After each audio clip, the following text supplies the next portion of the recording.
She was just a maid with a name no one recognized. But when she opened the wrong door, she saw the millionaire in the bath. He watched her in silence, as if he had known her from another life. If you like love and romance stories, watch until the end, subscribe to this channel, and leave a comment saying where you're listening from. We continue. The bus swayed along the winding roads of the coastal hills, and Emily clutched her worn leather suitcase against her chest like a shield. 19 years of life, but her eyes carried a gravity that didn't match her age. Time already lived in. Her bones marked by a childhood of absences and an adolescence suffocated by silences and crosses. Raised at St. Teresa's orphanage in Charleston, she had grown up amid rigid rules, silent punishments, and a faith that oppressed more than it liberated. The nuns always said that her body was a sacred temple, a territory that should be protected until marriage. Emily carried her own virginity like both armor and curse. Any desire that arose was combated as sin, buried under prayers and penances. She was pure not by choice, but by imposition. When she saw the advertisement in the local newspaper seeking a maid to work in a mansion in Newport, Rhode Island, Emily felt something strange in her chest. It wasn't exactly hope, but an urgent need to escape, to erase the past, to start again far from those cold corridors that echoed with nighttime. Laments and whispers of confession. The interview had been over the phone. A female voice, educated but distant, had asked basic questions about experience and availability. When Emily mentioned she had grown up in an orphanage, there was a long silence on the other end of the line. Then simply, "You're hired. The bus leaves tomorrow at 6 in the morning." Now looking through the foggy window, Emily saw the sea approaching. Newport stretched out like an embrace of water and mountains, but there was something ominous about its beauty. The sky was heavy with dark clouds, and the wind made the trees dance in an unsettling manner. The bus stopped on a secondary road. The driver pointed to a narrow trail that disappeared into the dense vegetation.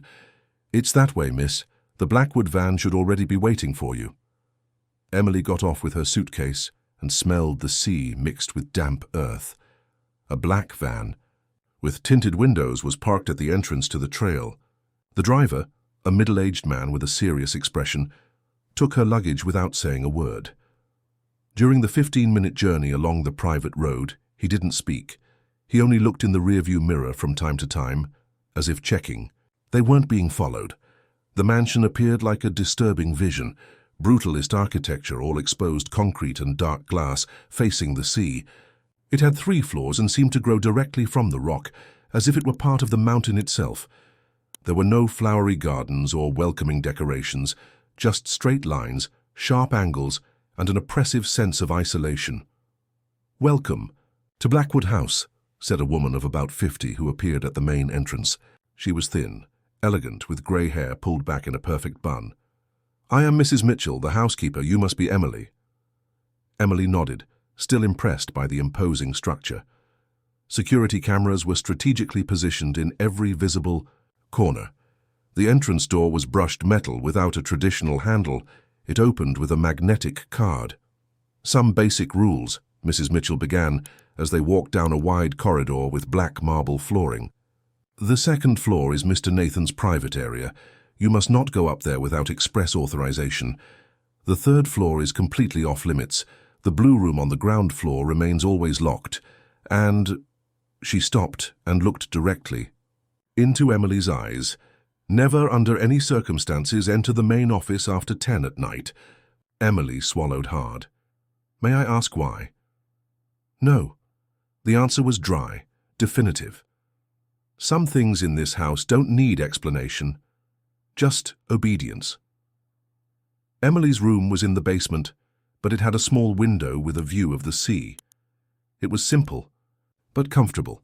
A twin bed, a light wood wardrobe, a desk, and a reading chair.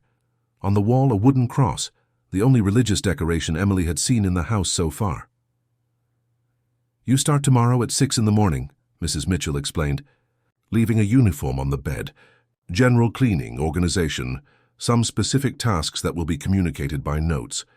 Mr. Nathan doesn't like direct contact with the staff." After she was alone, Emily explored the small room. In the desk drawer, she found an old notebook with some written pages. The handwriting was feminine, delicate. "If you are reading this, then it's already too late. This house chooses its victims. It has chosen you too." Emily quickly closed the notebook, her heart racing. It must have been a bad joke from some previous employee. But as she prepared for bed, she heard footsteps in the hallway. Slow, deliberate footsteps that stopped in front of her door. She held her breath, waiting for a knock, a voice. But there was only silence. Then, the footsteps moved away. On that first night, Emily dreamed of endless corridors and a male voice calling her name. She woke up with the strange sensation that someone had been watching her sleep. The cross on the wall seemed to have changed position, but she wasn't sure. Maybe it was just the fatigue from the trip, the nervousness of the new job. But Emily had always been drawn to broken places, and there was something in that house that was already calling her, pulling her into a mystery she didn't yet fully understand. The first 2 weeks of work passed in a strange, silent routine. Emily woke up at 5:30, had a simple coffee in the industrial kitchen, and started cleaning from the ground floor rooms. The house was immense, with rooms that seemed never to be used, furniture covered by white sheets, and a constant echo that made each step sound like a distant drum. Mrs. Mitchell appeared punctually at 7 to distribute the day's tasks, always through handwritten notes in black ink, with specific and peculiar instructions. Clean only the mirrors in the east corridor, never those in the west. Water the plants in the indoor garden even if the soil seems damp. Organize the books in the library, but don't open those with red covers. Emily obeyed without questioning, but curiosity grew each day. There was something deeply disturbing about the atmosphere of the house. The older employees, only 3 besides Mrs. Mitchell, spoke in whispers and always changed the subject when Emily approached. During meals, they sat at opposite corners of the table and ate in silence. "How long have you worked here?" Emily tried to make conversation on a rainy afternoon. "Too long," answered Annie the cook, without raising her eyes from her plate. "Is Mr. Nathan a good employer?" The 3 women exchanged nervous glances. It was Sarah, responsible for the laundry, who finally spoke.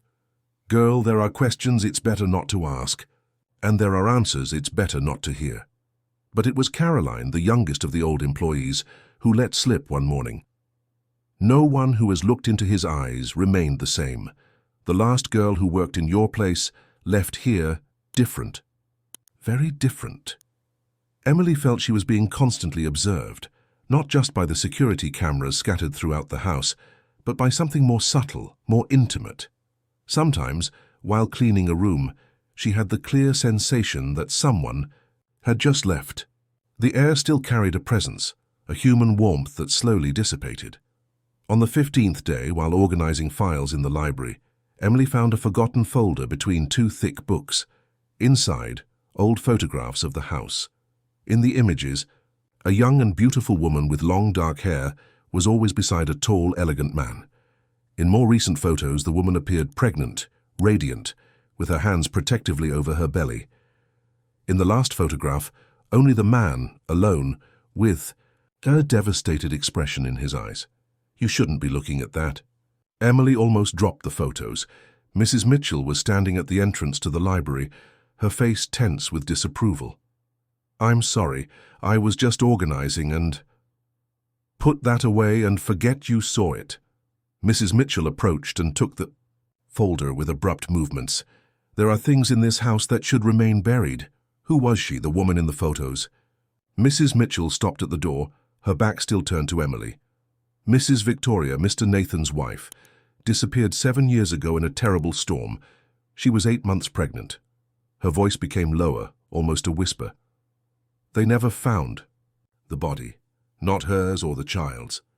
That night, Emily couldn't sleep. She stood at the small window of her room, watching the rough sea beat against the rocks below the house.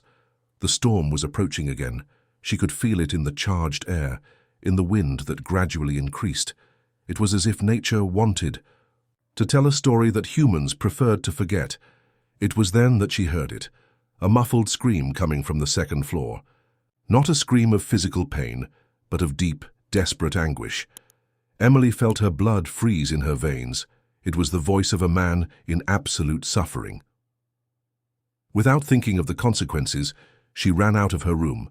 The house was plunged into darkness, only a few emergency lights illuminating the corridors. She climbed the forbidden staircase, moved by an impulse she couldn't control. The instinct to help, to care, was stronger than the fear of rules. The second floor was different from the rest of the house, more cozy, with dark wood walls and Persian rugs. There were paintings on the walls, maritime landscapes and portraits of melancholic beauty. The scream had come from one of the back rooms. Emily walked down the corridor, her heart beating hard in her chest. The first door on the left was ajar, and hot steam escaped through it. It was a bathroom, a luxurious bathroom, lined with dark, marble and tempered glass, illuminated by a cold light that created dramatic shadows. And there, in the center of the mist, was he. Nathan Blackwood was showering under the powerful showerhead, completely naked, his head bowed down as if he carried the weight of the world on his shoulders. The water ran down his defined body, the tense muscles of his back, the arms that trembled slightly. He was a man of almost 40, tall, imposing even in the vulnerability of the moment. Emily should have left immediately, should have closed her eyes, apologized, fled. But she remained paralyzed. There was something hypnotic about the scene, something that touched a part of her that had always been kept under lock and key.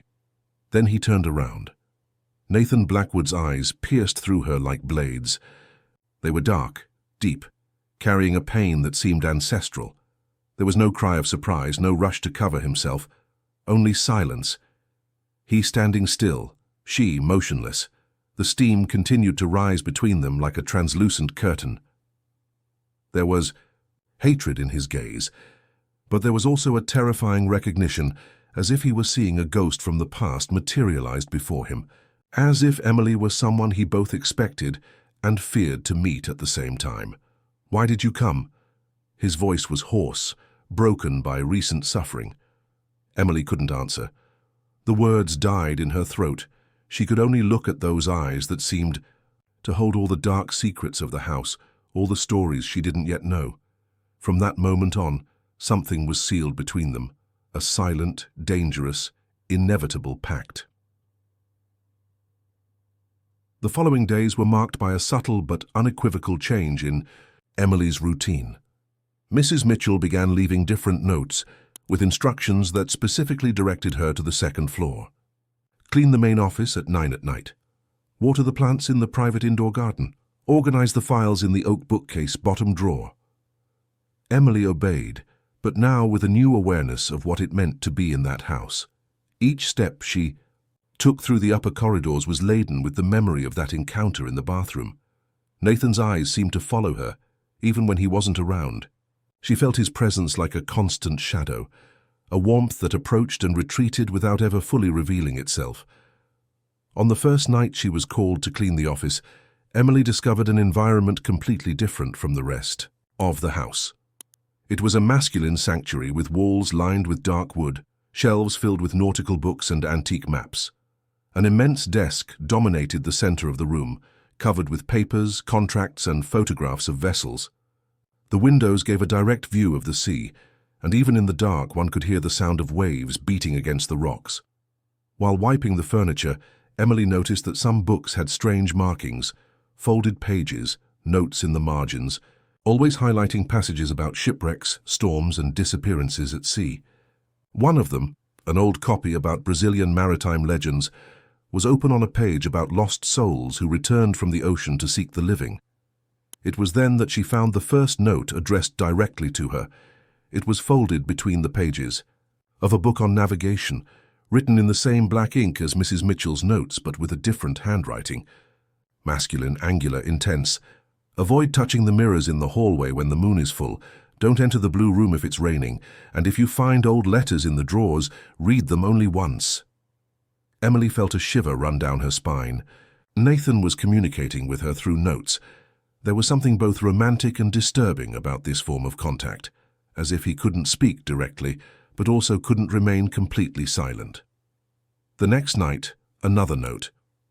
The indoor garden needs to be watered even when it rains. The plants there don't feed only on water. Emily followed the instruction, even without fully understanding. The indoor garden was a space enclosed by glass in the center of the house, where exotic plants grew that seemed never to wither. While watering, she had the distinct sensation of being watched. She looked up and saw a male silhouette in the second-floor window. Nathan was there, just observing. When their eyes met, he didn't move away. He remained still, as if he wanted her to know he was watching. That night, Emily found an old letter in a drawer of the office, exactly as the note had mentioned. The letter was yellowed by time, written in a feminine and delicate handwriting. It was addressed to the young woman of pure blood who comes after me. Emily read with her heart racing. If you are reading this, then it is already too late. You have been chosen as I was. This house has a way of attracting certain women, young, pure, with old wounds in the soul. Nathan is not just a man. He is a necessity, an addiction, an obsession that feeds on our innocence. You will be drawn to him. It is inevitable. But not everything that resembles love is redemption. Sometimes it is prison. Sometimes it is destruction. Beware of mirrors at night. Beware of dreams that seem too real. And above all, beware of your own heart. It can be your salvation or your downfall. Victoria. Emily dropped the letter as if it burned. Victoria, the missing wife. How could she have known about Emily? How could she have predicted that a young woman of pure blood would come to work in the house?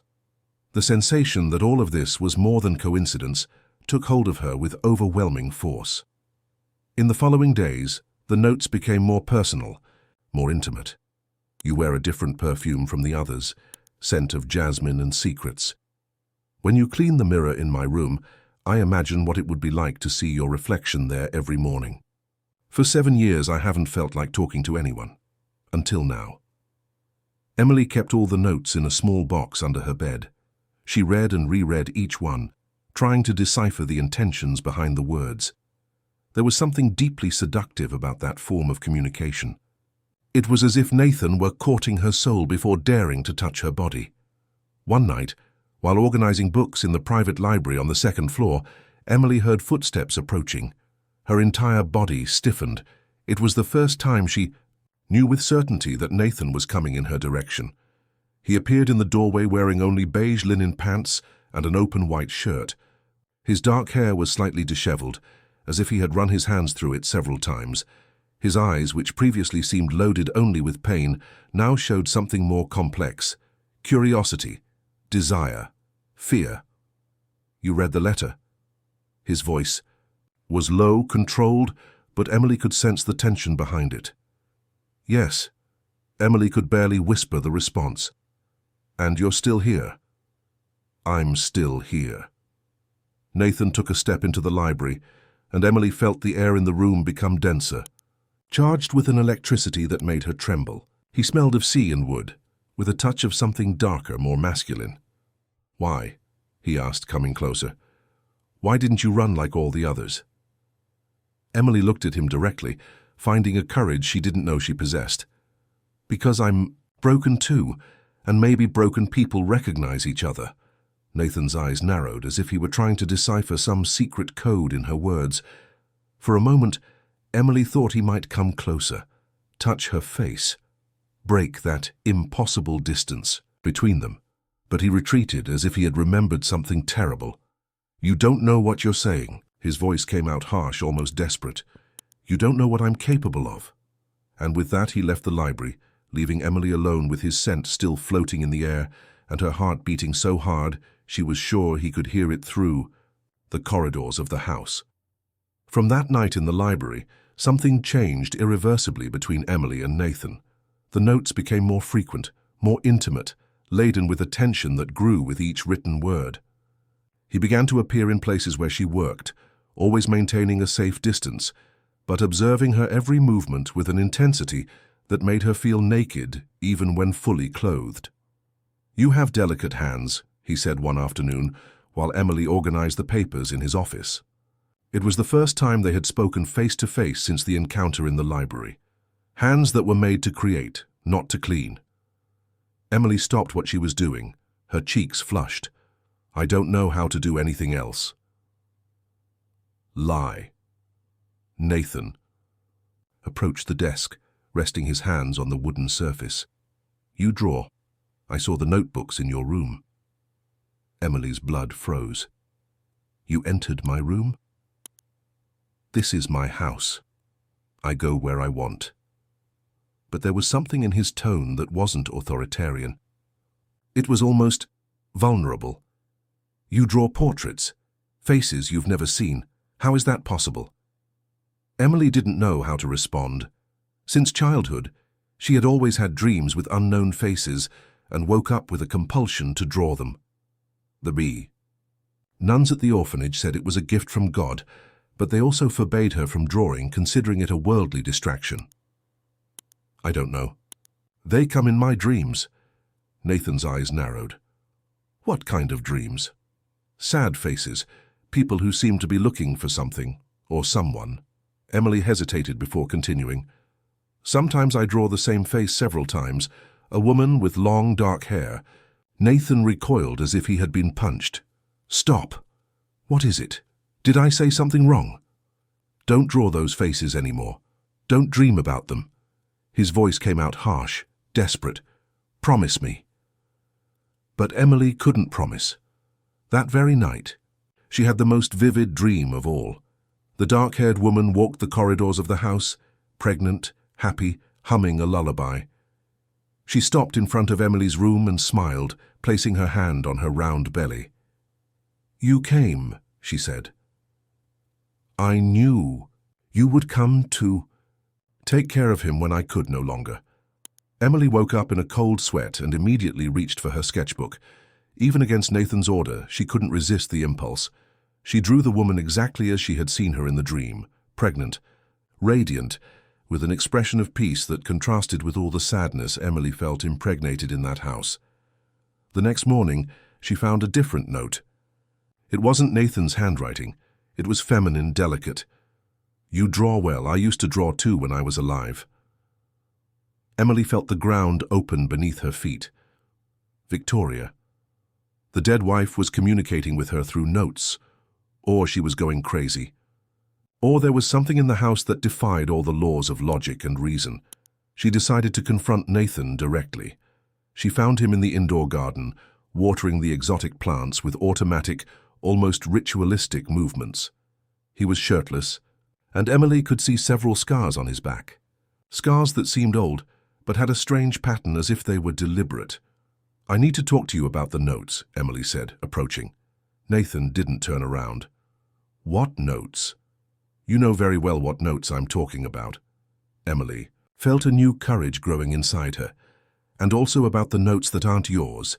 Now he turned and Emily saw that his eyes were red, as if he hadn't slept for days. You're starting to see things. It's the effect of the house. It happened to all the others. What others? How many women worked here before me? Many, all young, all pure, all... He stopped abruptly, as if he had said too much.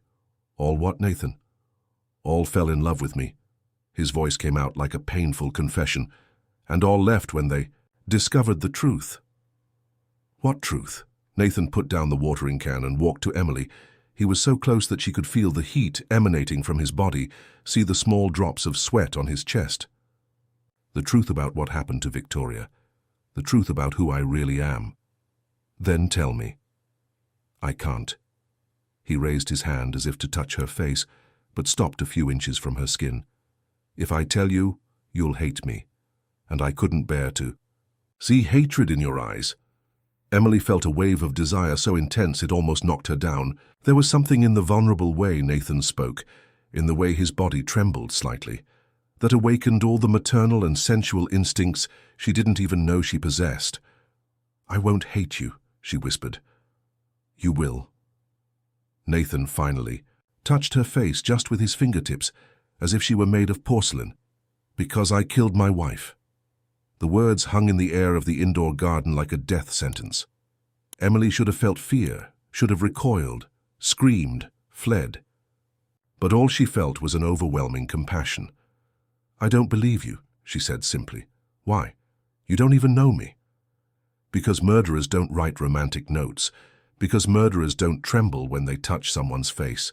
Because murderers don't carry so much pain in their eyes." Nathan looked at her as if she were a miracle. "You don't understand. On the night of the storm, we fought. She wanted to leave, take the baby. I didn't let her.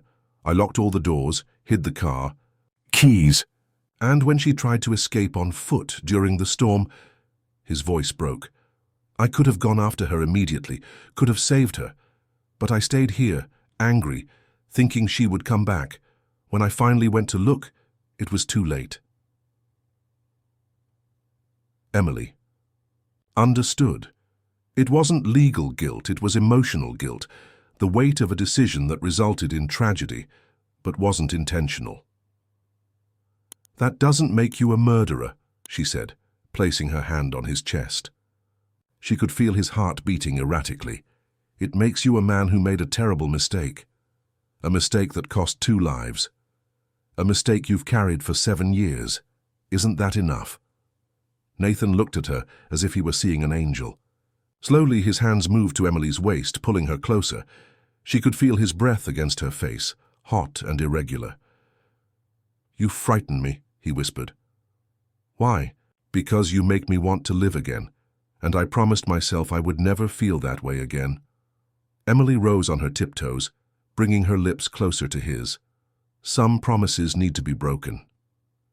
When they finally kissed, it was as if the whole world stopped spinning. Emily felt 7 years of pain and loneliness being poured into that kiss, and at the same time, she felt her own emotional virginity being awakened for the first time. Nathan's hands trembled at her waist, as if he couldn't believe this was real. But the kiss was interrupted by a strange noise, as if something had fallen on the floor above. They separated, breathless, and Emily saw that Nathan's eyes were filled with tears. "She's here," he whispered, looking at the ceiling. "Victoria. Fear's here and she doesn't want me to be happy." That night Emily couldn't sleep. The kiss still burned on her lips, and Nathan's words echoed in her mind. "She's here." What did that mean? Was it just the delusion of a man haunted by guilt? Or was there something more real and disturbing happening in that house? Around 3 in the morning, Emily decided to investigate. She climbed silently to the 2nd floor, following an impulse she couldn't explain. The corridors were plunged into darkness, but a weak light came from the end of the hallway. Exactly from the direction of the room that Mrs. Mitchell had mentioned was the couple's former bedroom. The door was ajar, and Emily could hear the low sound of someone crying. It was Nathan. She approached slowly and saw through the crack that he was sitting on the edge of a king-size bed, holding something in his hands. A piece of women's clothing, a white maternity dress. "I miss you. Every day," he whispered to the dress. "But now there's someone else here, and I don't know how to carry this pain anymore. She makes me feel things I thought had died with you." Emily felt her heart break into pieces. There was a devastating beauty in that scene, a completely broken man trying to communicate with ghosts from the past. She should have backed away, respected that intimate moment of mourning, but something made her gently push the door. "Nathan?" He raised his eyes, and Emily saw that his face was wet with tears. "You shouldn't be here. Neither should you." Emily entered the room and looked around. It was a sanctuary dedicated to Victoria's memory. Photographs covered all available surfaces. Clothes were still hanging in the closet. Beauty products remained untouched on the dressing table. "This isn't healthy, Nathan." "Healthy?" He laughed bitterly. "Nothing in my life has been healthy since she's been gone." Emily approached, slowly, and sat next to him on the bed. She could smell the old perfume that still permeated the sheets, jasmine and vanilla. She was beautiful. She was more than beautiful. She was pure light, like you. Nathan looked at Emily with an intensity that made her shiver. "That's why I'm so afraid. I'm afraid that what happened to her will happen to you." What really happened that night? Nathan carefully put the dress away in a drawer and sighed deeply. Victoria discovered something. Something about me, about my family, about this house. She was desperate, wanted to leave immediately, said, "Our child couldn't be born here." What did she discover? My father wasn't a good man. He did terrible things to the women who worked here, young, vulnerable, without family to protect them. Victoria found letters, documents, evidence that several women had disappeared over the years. Nathan buried his face in his hands. She thought I knew, that I was complicit, that I was like him. Emily felt a cold shiver run down her spine. "And were you?" "No, I never knew anything about this. My father kept these secrets very well guarded. But when Victoria confronted me, when she showed me the evidence, I panicked. I couldn't believe that the man I admired was a monster. That's why she wanted to flee. She said she couldn't look at me the same way anymore, that she didn't know if she could trust me. And when I tried to prevent her from leaving during the storm, she screamed that I was like my father, a man who kept women against their will." Emily began to understand the dimension of the tragedy. So she ran out. In the rain, in the dark, 8 months pregnant. And I stayed here like a coward, waiting for her to come back to apologize. Nathan got up abruptly and walked to the window. They found pieces of her dress on the rocks 3 days later, but they never found the body. "Nathan," Emily approached him from behind, hesitant, "have you ever considered the possibility that she might have survived?" He turned quickly. "You think I don't think about that every day? You think I haven't looked for her in every city, every hospital, every place where a pregnant woman might have appeared?" It was then that Emily noticed something strange. On Victoria's dressing table, there was an antique mirror with an ornate frame, and in the reflection for just a second, Emily was certain she saw the face of a woman who wasn't her, a woman with long dark hair, exactly like in her drawings. "Nathan," she whispered, pointing to the mirror, "did you see that?" He followed her gaze and paled. "You're beginning to see her too." "See who?" "Victoria. Or what's left of her. She never really left me. She's always here, watching me, judging me." Nathan walked to the mirror and passed, his hand over the surface. "Sometimes I talk to her, sometimes she answers." Emily felt she was on the brink of an important discovery, but also knew she was treading on dangerous ground. "How does she answer?" "Notes, objects that change place." "Dreams." Nathan turned to her with a desperate look. "Do you think I'm crazy?" "I think you're suffering, and sometimes suffering makes us see things that don't exist," Nathan interrupted her. "Then how do you explain the notes you found? How do you explain the fact that you draw her face without ever having seen her?" Emily had no answer for that, but she had a growing suspicion that there was more happening in that house than just hauntings of guilt. "Nathan, show me where you find these notes." He led her to an antique writing desk in the corner of the room. "Always here, in the drawer I keep locked, but every morning there's a new note." Emily examined the drawer. The lock was old but solid. "Who else has a key to this drawer?" "No one, just me." "Are you sure?" Nathan hesitated. "Mrs. Mitchell has a set of old keys, but she would never—" "Nathan, I think we need to consider the possibility that someone very much alive is playing with your sanity." Before he could respond, they heard the sound of footsteps in the corridor, female footsteps, delicate, approaching the room. Emily and Nathan looked at each other, the fear palpable between them. The door opened slowly, and a female figure appeared in the entrance. It wasn't Mrs. Mitchell. It was a young woman, elegant, with brown hair tied in a low bun. She wore simple but quality clothes and carried a leather folder. "Sorry to interrupt," she said, in a calm and educated voice. "I'm Hannah Stewart, psychologist. Mrs. Mitchell asked me to come check how you're doing." Emily felt something strange in the air. There was something familiar about that woman, something that awakened a memory she couldn't locate. And by Nathan's wide eyes, she realized that he had felt something too. "We don't need a psychologist," Nathan said, his voice tense.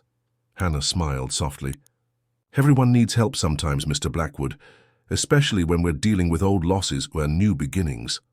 Her gaze turned to Emily, and for a moment, Emily had the disturbing sensation of being studied, analyzed, evaluated, as if Hannah knew exactly who she was and why she was there.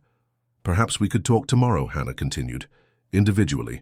There are things about this house that you need to know." And with that, she left as silently as she had come, leaving Emily and Nathan alone with a growing sensation that the game had completely changed.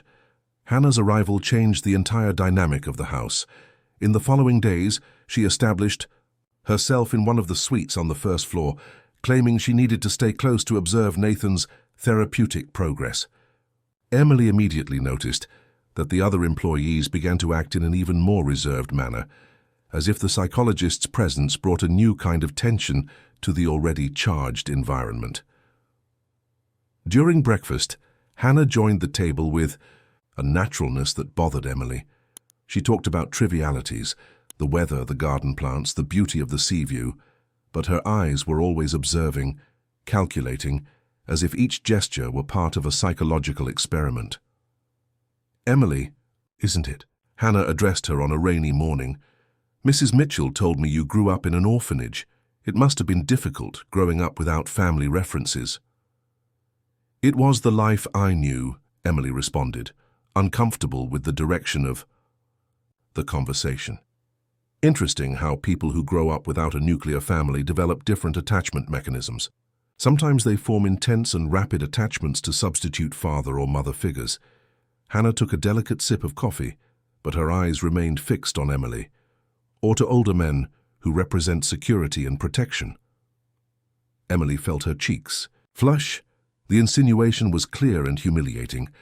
"I don't know what you're talking about." "Of course you do," Hannah smiled, but there was no warmth in the smile. "It's natural. Mr. Blackwood is a charismatic, rich, mysterious man. For an inexperienced young woman, he must seem very attractive." Nathan, who until then had only observed the conversation in silence, interrupted with an icy voice. "Dr. Hannah, I believe this type of conversation exceeds professional boundaries." "On the contrary," Hannah turned to him with the same calculating expression. "It's exactly the type of conversation we need to have, especially considering your history with young and vulnerable women." The silence that followed was deafening. Emily saw Nathan pale, his hands trembling slightly. "What history?" "Oh, you didn't tell her?" Hannah feigned surprise. "About the other young women who worked here? About how they all ended up developing problematic fixations on you?" Emily felt the world spin around her. What other young women? Nathan abruptly stood up from the table. "Enough. I won't allow you to manipulate the situation this way." "Manipulate?" Hannah laughed softly. "I'm just exposing facts. Camilla, the girl who worked here 2 years ago, had to be admitted to a psychiatric clinic after she left the house. She claimed to be pregnant by you, Nathan. Of course, that wasn't true. It was a psychological pregnancy resulting from an unhealthy obsession." Emily felt nauseous. "Is that true?" And before her, Hannah continued relentlessly, there was Julia, also young, also an orphan, also a virgin. She tried to kill herself when you fired her, cut her wrists in her own room, here in this house. "Stop!" Nathan shouted, but his voice came out more desperate than authoritative. Emily looked from one to the other, trying to process the information. "Why are you telling me this?" "Because you need to know what kind of situation you've gotten yourself into." Hannah stood up and walked to Emily, placing a maternal hand on her shoulder. "Nathan isn't a bad man, but he is way problematic. There's something in him that attracts young and vulnerable women, but also something that destroys them." "You don't know me," Emily said, moving away from Hannah's touch. "You don't know what I'm capable of. I know more than you imagine." Hannah smiled again, and this time there was something almost cruel in the expression. "I know, for example, that your mother worked in this house 20 years ago. I know she had an affair with Nathan's father, and I know that you are the bastard daughter of this family." The world stopped. Emily felt as if she had been punched in the stomach. "How do you know that?" "I know many things about this house, Emily, much more than you imagine." Hannah picked up her folder and walked toward the door. "Maybe it's time for you to know the truth about everything." When they were alone, Emily turned to Nathan with tears in her eyes. "Is it true about the other women?" Nathan sighed deeply, as if each word cost years of his life. "Yes, but not the way she told it." "Then how was it?" "Camilla, she really did develop a fixation on me. But I never touched her. I didn't even speak to her beyond what was necessary. One day I found her in my room, naked, saying she was pregnant with my child. I had to call an ambulance." Emily felt dizzy. "And Julia?" "Julia was fragile. She had previous psychological problems. When she found out about Camilla, when Mrs. Mitchell told her the story, she had a breakdown. She thought I was collecting young women, that we were all disposable." Nathan approached Emily, but she backed away. "Emily, you have to believe me. I would never hurt you." "How can I be sure? How can I know I won't end up like them?" "Because you're different. You are the bastard daughter of the family?" Emily laughed bitterly. "Is that what makes me special? The fact that I carry Blackwood blood?" Nathan seemed genuinely surprised. "I didn't know that." "Of course you didn't know. Just like you didn't know about your father's secrets, right?" Emily headed for the door but stopped before leaving.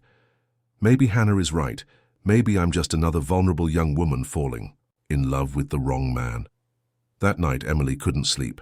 She stood at the window of her room looking at the rough sea and trying to process everything she had discovered. Her mother had worked in that house, had an affair with Nathan's father. She was somehow part of that dark story that had been repeating itself for generations. Around midnight she heard a soft knock on the door. She expected it to be Nathan, but when she opened it, she found Hannah. "May I come in? We need to talk." Emily hesitated but ended up letting the psychologist in. Hannah sat in the armchair and studied her for a long moment. "You're confused," Hannah finally said. "It's natural. Discovering that you're part of a story you thought you were just a spectator of must be disturbing." "Why are you really here?" Emily asked directly. "And don't give me that family psychologist story." Hannah smiled, and for the first time she seemed genuinely amused. "You're smarter than the others. That can be good or very dangerous." "Answer the question." "I'm here because this house has a curse. Not a supernatural curse, but something much more real and destructive.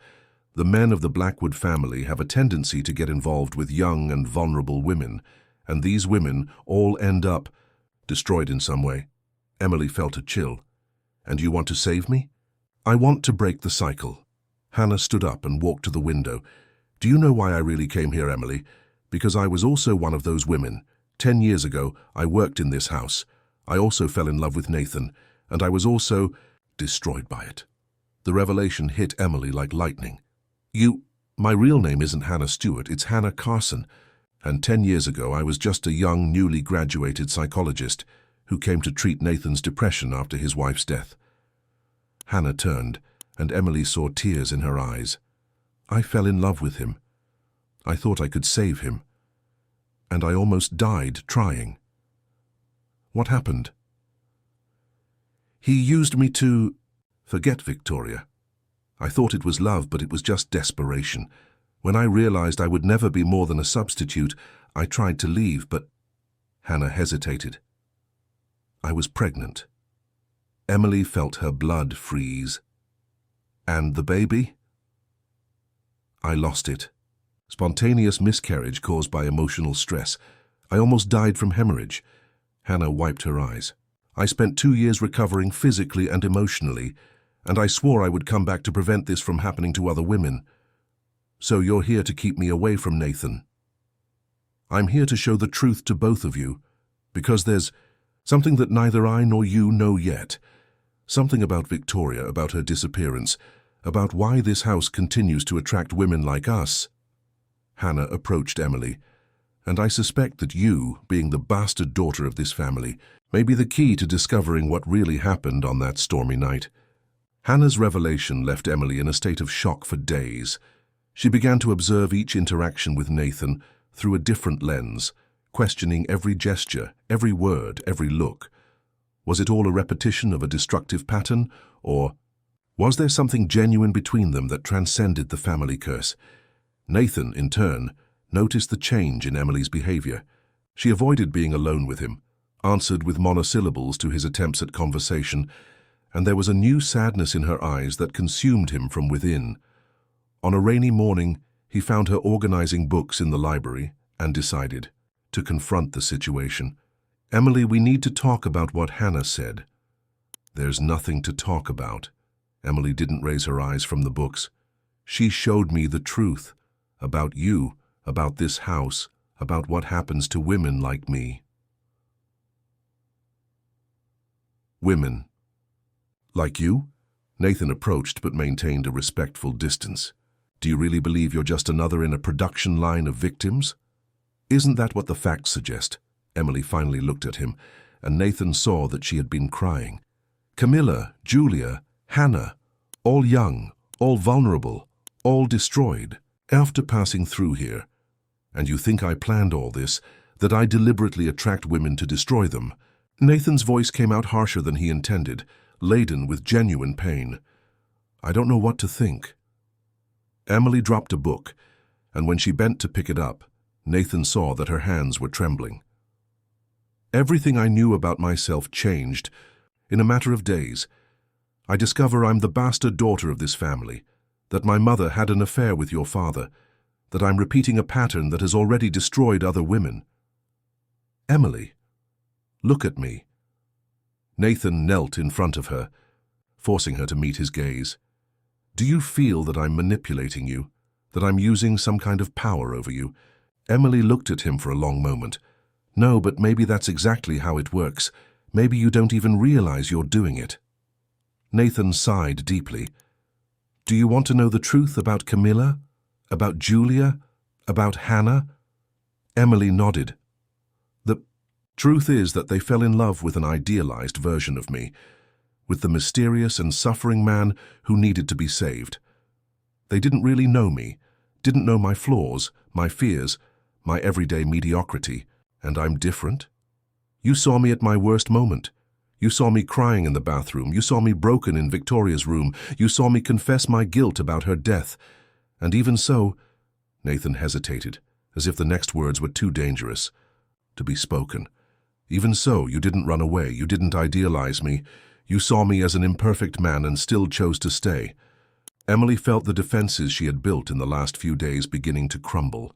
"Nathan, I can't promise I won't hurt you," he continued, his voice becoming lower, more intimate. "I can't promise there isn't something broken in me that hurts the people I love, but I can promise that it was never intentional. And I can promise that with you, it's different." "How?" "Because you make me want to be better. Not to impress you or win you over, but because when I'm with you I remember who I was before all this pain." Nathan stood up and extended his hand to her. "Do you want me to show you something?" Emily hesitated for a moment, then took his hand. Nathan led her to the third floor, the floor that was supposedly off-limits. With an old key, he opened one of the doors. The room was an art studio. Blank canvases were scattered everywhere, along with brushes, paints, and easels. There was also a series of paintings covered by white cloths. "This was Victoria's studio," Nathan explained. "She was a painter, a talented painter." He walked to one of the covered canvases and pulled the cloth. This was the last painting she made. Emily caught her breath. It was a self-portrait of Victoria pregnant, but there was something disturbing about the image. The eyes of the painted woman seemed full of fear, and in the background of the painting, there was a dark shadow that suggested a threatening presence. "She painted this the week before she disappeared," Nathan continued. "When I found it, I thought it was just a representation of her fears about motherhood, but now—" He uncovered another painting. "Now I think she knew she was in danger." The second painting showed the house seen from outside, during a storm. But there were figures in the windows, not just Nathan, but other people. And in one of the basement windows, the figure of a young woman who had a disturbing resemblance to Emily. "How is this possible?" Emily whispered. "She painted me before I was born. Or painted your mother." Nathan uncovered a third painting. "Your mother's name was Caroline, wasn't it?" Emily nodded, unable to speak. The painting showed a young woman with brown hair and large eyes, exactly how Emily saw herself in the mirror. The woman was in the garden of the house, but not alone. She was with an older man, clearly the patriarch of the Blackwood family. Victoria. "Knew about your mother," Nathan said softly. "Knew about the affair, about you, and somehow knew you would come here. But why? Why would I come here?" Nathan uncovered the last painting, and Emily felt her legs weaken. It was a painting of herself, not physically identical but spiritually recognizable, holding a baby in her arms. And beside her, Nathan, older, with grey hair but with an expression of peace that Emily had never seen in him. "She painted our future," Emily whispered, "or painted her desire." Nathan turned to her, his eyes shining with unshed tears. "Perhaps Victoria knew that I would need someone to save me from myself, someone strong enough to break the destructive patterns of this family." Emily walked to the last canvas and touched it delicately. "You think she planned all this?" "I don't know, but I know that you're here. I know that against all odds a young orphan ended up working in the house where her mother worked 20 years ago. I know that you're the first woman who doesn't let herself be intimidated by me or by this house."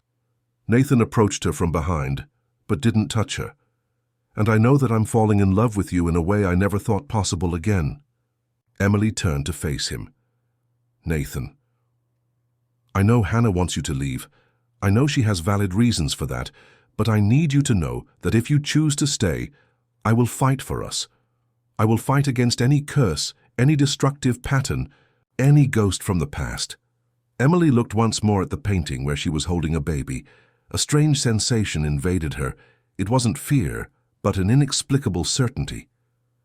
"Nathan, I need to tell you something." "What?" "I think I'm pregnant." The silence that followed was deafening. Nathan stared at her as if she had just told him the world was ending. In his eyes, Emily saw fear, joy, despair, and hope, mixing in an emotional storm. "Are you sure?" "Not completely, but all the signs are there. And when I saw this painting," Emily instinctively touched her belly, "it's as if Victoria was trying to tell me something, as if she knew this was going to happen." Nathan slowly approached and placed his hands on Emily's face.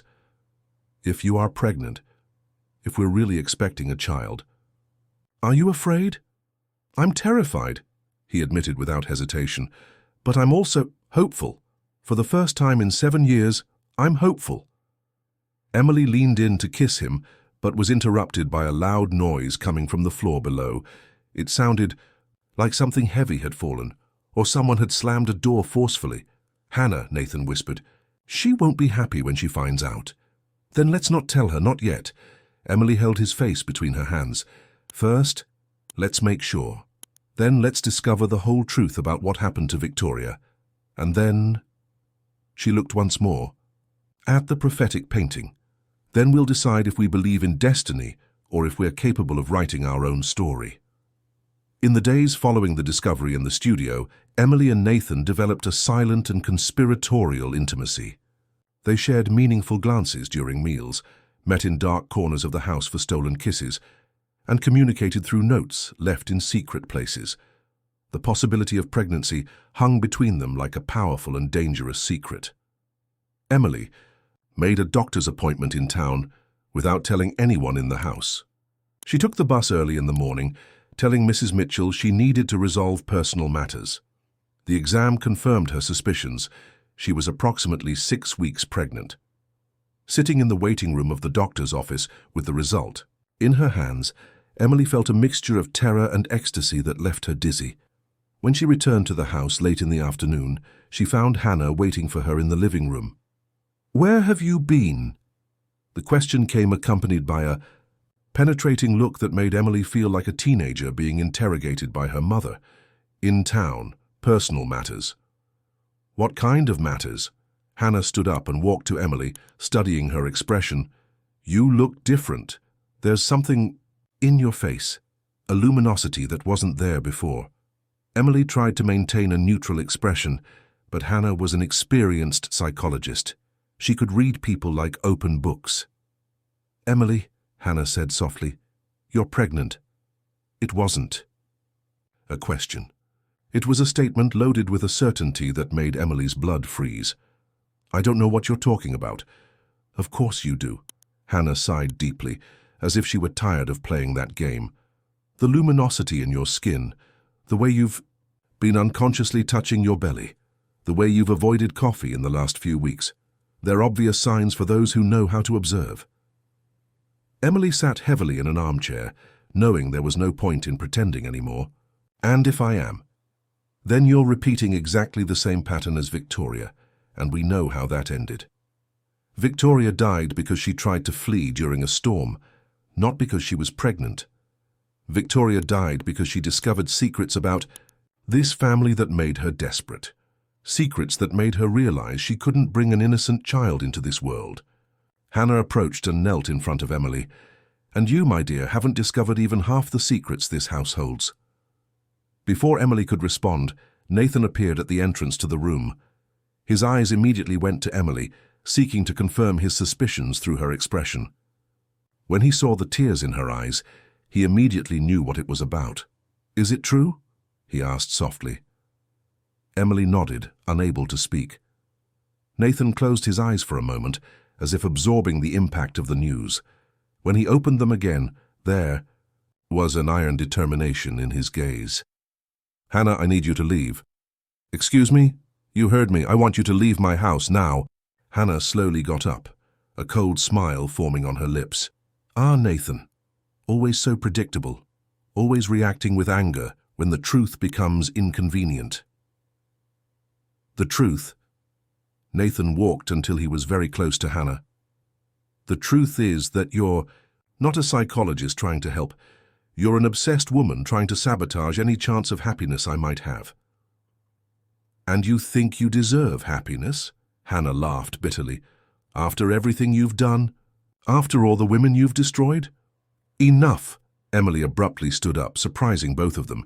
"You two are talking about me as if I were a child, incapable of making my own decisions, as if I were just another helpless victim in a story that doesn't belong to me."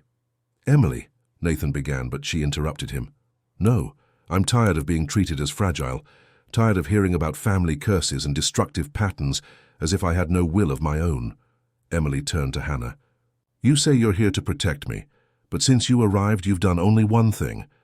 Try to convince me that I'm incapable of choosing my own destiny." "I'm trying to prevent you from making the same mistake I made," Hannah replied, but there was less conviction in her voice.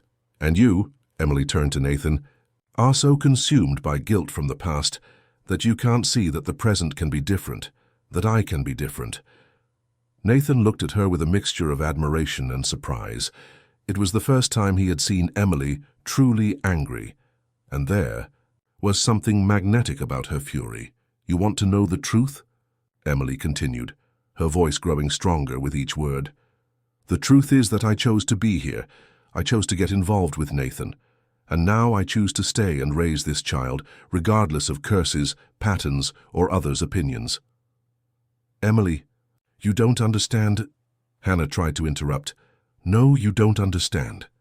Emily walked to the window and looked at the sea. "I grew up in an orphanage where they told me I was unlucky, that I would never have a real family, that I should be content with the crumbs life gave me. Now you're doing the same thing, trying to convince me that I don't deserve love, don't deserve happiness, don't deserve to choose my own future." The silence that followed was broken by Hannah. "You're right," she said softly. "Perhaps I've let my own pain cloud my judgment." "Hannah," Nathan looked at her with surprise. "No, Nathan, she's right. I came here obsessed with the idea of breaking a pattern, but maybe I've become part of the problem." Hannah picked up her purse and walked to the door. "But before I leave, there's something you need to know, something I discovered in the family's old archives." Emily and Nathan exchanged glances. "Victoria didn't die in that storm," Hannah said, her voice almost a whisper. "She ran away. She's alive, and she's been secretly visiting this house for years." The revelation fell on them like a bomb. Nathan staggered, leaning against the wall. "That's impossible," he whispered. "It's possible and it's true. The notes you find, the objects that change place, the feeling of being watched. They're not ghosts, Nathan. It's Victoria." She never really left. But why? Why would she do this? Because she went mad that night. What she discovered about your father, about the secrets of this family, broke something inside her. She fled, had the baby elsewhere, but couldn't move on. She became obsessed with you, with this house, with keeping you trapped in your guilt. Emily felt as if the floor were moving beneath her feet. Where is she now? Hannah looked directly into her eyes. Closer than you imagine, and now that you're pregnant, now that Nathan has a new chance at happiness, she won't allow it to happen. "How do you know all this?" Nathan asked, his voice hoarse with shock. Hannah smiled sadly. "Because I found her, because I talked to her, and because—" She hesitated for a moment. "Because she asked me to come here, to keep Emily away from you. She thought it would be easier if another woman did the dirty work. But you changed your mind," Emily said. "I changed when I saw you together, when I realized that what you have is real, not an unhealthy obsession." Hannah opened the door. "Be careful. Victoria is unpredictable now, and a woman with nothing to lose is capable of anything." After Hannah left, Emily and Nathan were left alone with the weight of the revelation. Nathan sat heavily on the sofa, burying his face in his hands. 7 years, he whispered. 7 years thinking she was dead, blaming myself for her death, and she was alive the whole time. Emily sat beside him and took his hand. "Nathan, look at me." He raised his eyes, and Emily saw they were full of tears. "It doesn't matter where she is or why she did this," Emily said firmly. "What matters is that now we know the truth, and we can move forward." "How can I move forward knowing that she's out there, watching, manipulating?" "Because you're not alone anymore." Emily placed his hand on her belly. "Because now we're a family, and families fight for each other." Nathan stared at her for a long moment, then leaned in to kiss her. It was a desperate kiss, loaded with fear and hope in equal measures.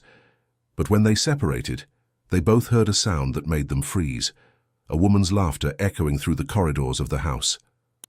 A laugh that Nathan immediately recognized. Victoria had returned home. The laughter echoed through the corridors of the house like a harbinger of storm. Emily felt Nathan stiffen beside her, every muscle in his body tensing like those of an animal about to attack or flee. It was a laugh he hadn't heard in 7 years, but which had haunted his dreams every night since then. "She's here," Nathan whispered, his voice almost inaudible. Emily held his hand more tightly. "Where could she be?" Before Nathan could answer, the lights in the house began to flicker, not randomly but following a deliberate pattern. 3 short flashes, 3 long ones, 3 short. It was Morse code. SOS. "She's asking for help," Emily realized, "or provoking us." Nathan stood up, his expression hardening. Victoria always had a keen, dramatic sense. The temperature in the house seemed to drop several degrees. Emily pulled, a sweater around her shoulders, and followed Nathan, who was walking determinedly toward the 2nd floor. Their steps echoed on the marble, creating a sinister symphony with the old creaks of the house's structure. In the 2nd floor corridor, they found all the doors open, doors that Emily was certain were closed when they went down for dinner. A cold breeze circulated between the rooms, carrying a perfume that Emily recognized from the sheets in the master bedroom: jasmine and vanilla. "Victoria!" Nathan shouted, his voice echoing off the walls. "I know you're here. Stop these games and show yourself." The silence that followed was more deafening than any shout. Then slowly they began to hear footsteps coming from the 3rd floor, the studio where they had discovered the prophetic paintings. "She's in the studio," Emily whispered. They climbed the stairs together, but when they reached the top, they found Hannah waiting for them in the hallway. Her clothes were wet as if she had just come in from the rain, but it wasn't raining. Her hair was disheveled, and there was a strange expression in her eyes, a mixture of fear and determination. "Hannah, I thought you had left," Emily said. I did, but I came back when I saw her arriving." Hannah pointed to the studio door. "She's in there, and she brought someone with her." "Someone?" Nathan frowned. "Who?" Before Hannah could answer, the studio door opened slowly. A female figure emerged from the darkness. It was Victoria, but not the radiant woman from the photographs Emily had seen. This Victoria was too thin, with long, disheveled hair, clothes that were once elegant but now looked as if they had been worn for years. Her eyes, once bright, now had a feverish gleam of someone who had lost touch with reality. But what made Emily catch her breath wasn't Victoria's deteriorated appearance. It was the child she carried in her arms, a boy of about 6, with dark hair and eyes that were a miniature version of Nathan's. "Hello, my love," Victoria said, her voice hoarse but still carrying a disturbing sweetness. "I've missed you." Nathan was paralyzed, looking alternately at Victoria and the child. "The baby. Our baby. Our son, Nathan, Gabriel. He grew up away from home, but now we've come back to stay." Victoria took a step down, and Emily could see that the child seemed frightened, clinging to his mother, as if she were his only protection in the world. "7 years," Nathan whispered. "You let me believe you were both dead for 7 years." "I had to protect him," Victoria replied, her voice gaining a defensive tone. "This house, this family, there are things here a child shouldn't see, things I myself only discovered when it was too late. Then why come back now?" Victoria looked directly at Emily, and there was pure hostility in her eyes. "Because I heard you brought a replacement home, an innocent young woman to take my place in your bed and in your heart." "She's not a replacement," Nathan said, placing himself protectively in front of Emily. She's pregnant," Victoria interrupted. "I can smell the pregnancy on her. The same sweet and nauseating smell I carried when I discovered the horrible secrets of this family."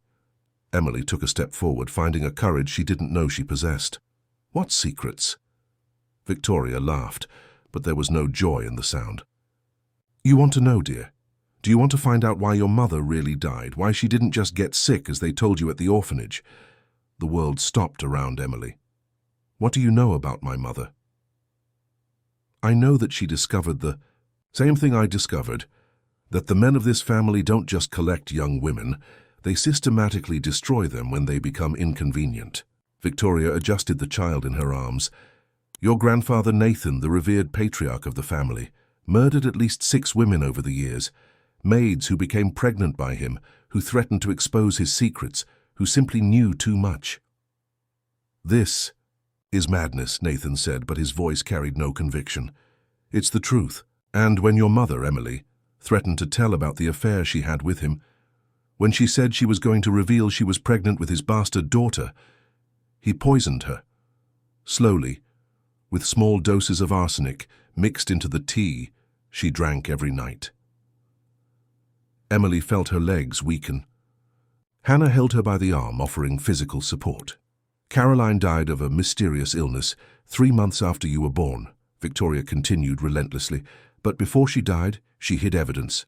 Documents, letters, evidence of all your grandfather's crimes, and guess where she hid this evidence?" "Where?" Emily managed to whisper. "Here, in this house, in the place where she worked, where she was abused, where she was killed." Victoria smiled, and there was something completely insane in the expression. She knew that one day you would come looking for your origins, knew you would be drawn to this place, and she left everything hidden for you to find. "Why are you telling me this?" Emily asked, though she knew she didn't want to hear the answer. "Because you need to understand that this family is cursed, that the Blackwood men destroy everything they touch, and because—" Victoria looked at Nathan with an expression that mixed love and hatred in equal proportions. "Because I won't allow my husband to replace me and our son with a new family." "Victoria, you're sick," Nathan said softly, trying to approach. "You need help. Gabriel needs medical care, stability." "No!" Victoria screamed, frightening the child, who began to cry softly. "Don't come near us. You've done enough damage." It was then that Emily noticed something gleaming in Victoria's free hand. A knife, small but sharp enough to be dangerous. "Victoria," Emily said calmly, "you don't want to hurt your son."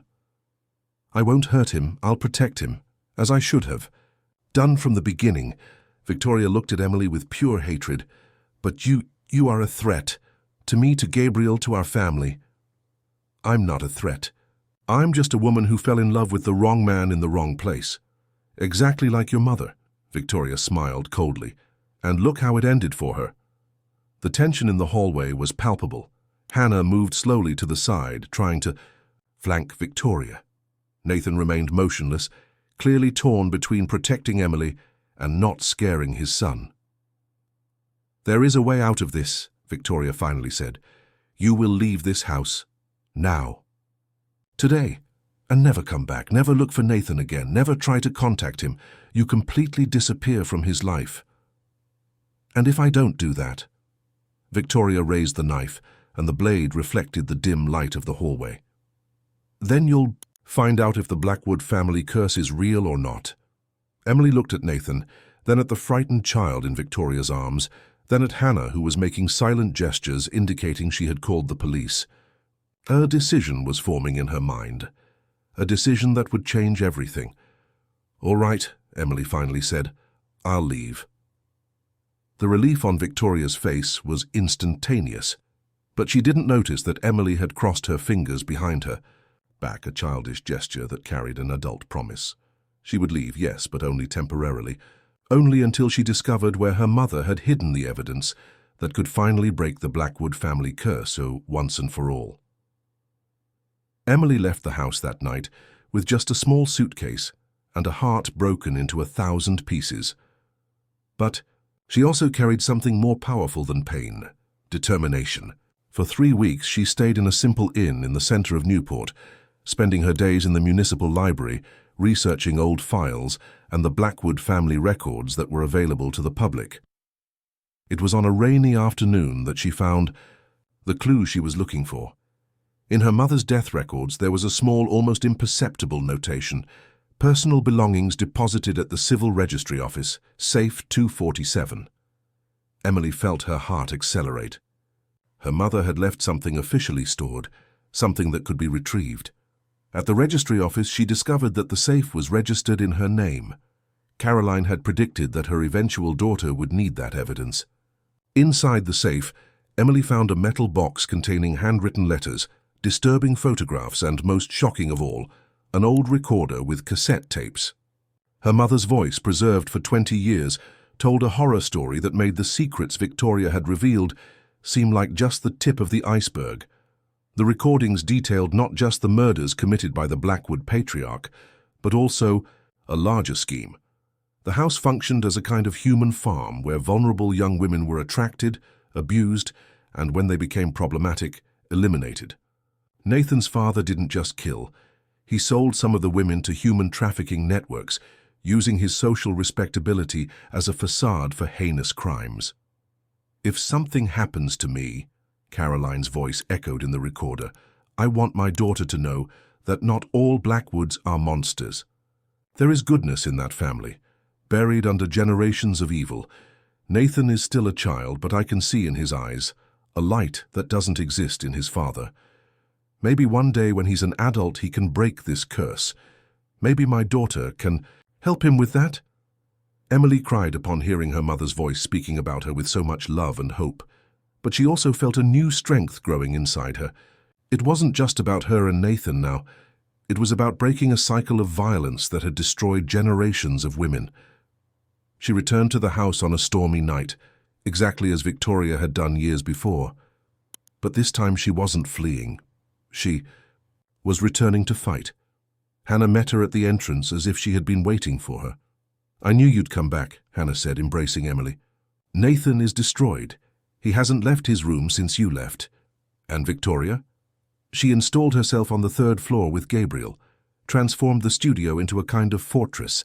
Nathan tries to talk to his son, but she doesn't allow it." Emily showed Hannah the evidence she had found. The psychologist examined the documents with growing horror and admiration. "This changes everything," Hannah whispered. "With this evidence, we can not only clear Nathan's name, but also ensure that Victoria receives the treatment she needs." "Where is he?" "In the indoor garden. That's where he stays when he's suffering." Emily found Nathan exactly where Hannah had said. He was sitting on the floor among the plants, completely soaked by the rain that entered through the glass roof. When he saw her, his eyes filled with tears. "You came back," he whispered. "I promised I would fight for our family, and I keep my promises." Emily knelt beside him and showed the evidence she had found. "Nathan, your family isn't cursed. It's victimized. Your father was the monster, not you." Nathan examined the documents with trembling hands. "My God, Caroline, your mother was murdered because she discovered the truth, just like other women. But she also left the solution."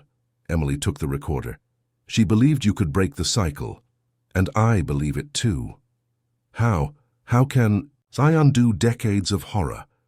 "By turning this evidence over to the authorities, by ensuring that the truth is revealed, and—" Emily hesitated before continuing, "by helping Victoria heal. She hates me. She's sick, traumatized, but Gabriel needs his father." Emily placed her hand on her belly, where her own pregnancy was beginning to show. "And our child needs to be born into a world where the truth has been revealed." That night, with the evidence in hand, they called the police and social services. Victoria was admitted to a specialized psychiatric clinic where she could finally receive the treatment she needed. Gabriel, after medical exams that confirmed he was physically well but emotionally traumatized, was placed in Nathan's temporary custody with intensive psychological counseling. The following months were about reconstruction. The Blackwood family story was exposed in the media, but this time showing Nathan as a victim, not a villain. The family properties were sold, except the Newport house, which Nathan transformed into a support center for women victims of domestic violence. Emily and Nathan married in a simple ceremony on the beach, with Gabriel as the ring bearer and Hannah as the maid of honor. Emily's belly was already round, and she radiated a happiness that infected everyone around her. "Are you afraid?" Nathan asked on the night before the wedding, as they contemplated the sea from the veranda of the renovated house. "Of what?" "That our story will end like Victoria's and mine." Emily took his hand and placed it on her belly. "Our story won't end like theirs because we chose truth instead of secrecy. We chose to face the past instead of running from it. And especially," she kissed him softly, "we chose each other every day, not just when it's easy." Gabriel, who had been a frightened and silent child, slowly began to open up. He started calling Emily Mom Emily and showed anxiety to meet the little brother who was coming. When their daughter was born, a dark-haired girl with expressive eyes whom they named Caroline in honor of her grandmother, Nathan held the baby in his arms and cried. "She will grow up knowing the truth," he said to Emily. "She will grow up knowing she is loved, protected, free to make her own choices." "We both will grow up knowing that," Emily responded, watching Gabriel make faces at his little sister. "This family will be different." A year later, Victoria was discharged from the clinic. Still fragile but mentally stable for the first time in years, when she visited the house to see Gabriel, she found not the dark sanctuary she had left, but a home full of light, laughter, and love. "You did it," she said to Emily as they watched the children play in the garden. "You broke the curse." "We did it," Emily corrected. "All of us, even you, by accepting help." Victoria nodded, tears in her eyes. "Gabriel seems happy. He is happy. And you can be too, when you're ready." That night, Emily and Nathan walked on the beach hand in hand, as they did every night. The sea was calm, reflecting the stars like diamonds on black velvet. "If someone had told me 2 years ago that I would be here, married, father of 2 children, running a support center for women," Nathan shook his head, amazed. "Would you believe it?" "Never. I would think it was impossible for someone like me." Emily stopped and faced him. "And now? Now I know that no matter how broken you are, there's always a chance for reconstruction. There's always a chance for redemption." He kissed her under the starlight. "Especially when you find someone willing to fight by your side." "Forever?" Emily asked, echoing the vows they had exchanged. "Forever," Nathan responded.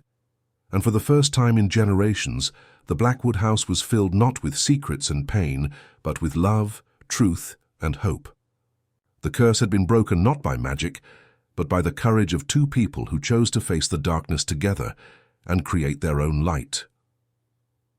On the horizon, a new storm was approaching, but they weren't afraid.